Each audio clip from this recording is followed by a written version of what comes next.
Hello there, Dr. Lepora here. I hope that you are safe and you are well. Today we're going to talk about how to increase the change maturity of your organization. It's a very exciting day because we're continuing our 4-part series of transformational change. This is still obviously a very monumental time for the entire world. The entire world is going through a major transformation. We've kicked off our 4-part series with part 1, individual transition change. Part 2, we address the steps that are needed in order to develop an effective change leadership strategy. And thirdly, we address the 10 pitfalls that you need to avoid to successfully lead change. And lastly, now we're addressing ways to increase change maturity throughout your organization. ProSci has developed a change maturity model. This model illustrates what change maturity looks like at various levels. There are structural efforts that an organization should make to increase the organization's change maturity level. These are evidenced on a high level in this change maturity model that has been developed by ProSci. However, today we're going to talk about those foundational changes that will make such structural change maturity possible. So for one, if your organization wants to increase its change maturity, you should first focus on building a culture of continuous learning. Now, how do you do that? You ensure that learning is valued at every level of your organization. There's a recognition, if not reward, placed on individuals' learning. Individuals are encouraged, if not required, to learn best practices for their respective roles and areas of work. The standard that the American Society of Training and Development has set is 40 hours on average per year of learning per employee and team member.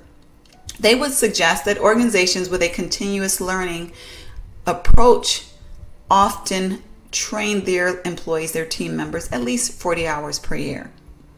So beyond tactical ways to measure continuous learning is also recognized by a culture of openness and flexibility. In an organization dedicated to continuous learning, you will not hear, well, that's how we've always done it, so that's how we're going to do it. Or if it's not broke, there's no need to fix it. What you will hear is an eagerness to learn more. You will see an acceptance that things can always be better.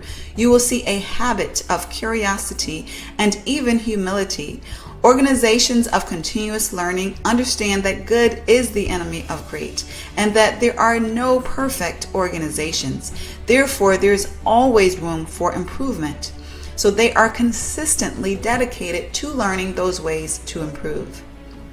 Another way to work on the foundation of change maturity is to allow risks. Change requires risk. Transformation requires even more risk. As we discussed in the last video, transformational change means doing something new.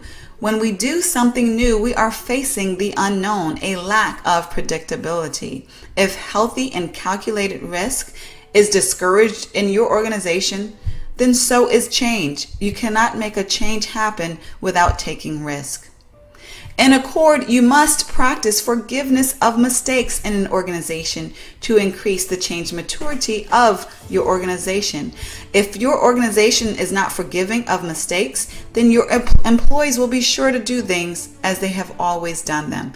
They will not take the risk because it will not be worth it for them. They will not veer outside of the safe and predictable rails that have been placed, and therefore they will shun change. When your organization is forgiving of mistakes, then your organization's members and staff will be more comfortable to take risks that they believe are in the best interest of the organization. And lastly, the next way to increase change maturity is to educate your organization regarding how transformational change efforts should be managed and led effectively. Sure, there are differences in change efforts. However, there are rigorous practices and methodologies that should be followed. There are components of change management that should be understood at every level of your organization.